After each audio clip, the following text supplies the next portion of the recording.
In today's video, I'm going to teach you how to back up a document on a SharePoint site. This might seem like a daunting task, but don't worry, I'm here to walk you through it step by step.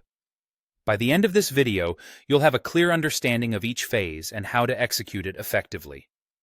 First, let's start by opening your preferred web browser. Once you've done that, enter Microsoft SharePoint into the search bar. Our goal is to navigate to Microsoft SharePoint's main site, so be on the lookout for the official link amongst the search results.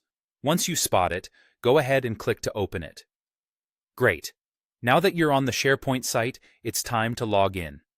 Enter your credentials as prompted. These are usually your work or school account details.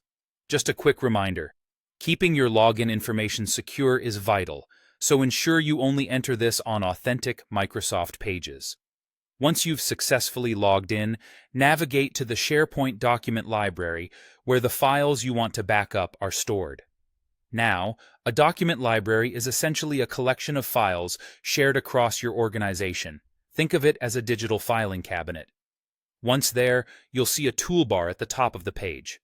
We're interested in the Sync button, so go ahead and click on that.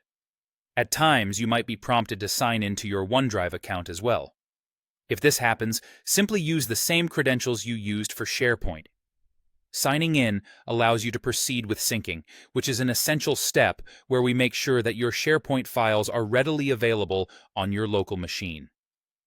After initiating the sync process, SharePoint will create a local folder on your computer with all the files from your document library. This is where the magic happens. Your files are now almost like residents on your computer. If you'd like to ensure that all the files are fully downloaded rather than just being pointers to the files in the cloud, you'll want to dive into your OneDrive settings.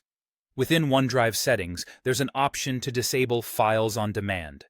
By turning off this feature, you can ensure every file from your SharePoint library is downloaded and saved locally.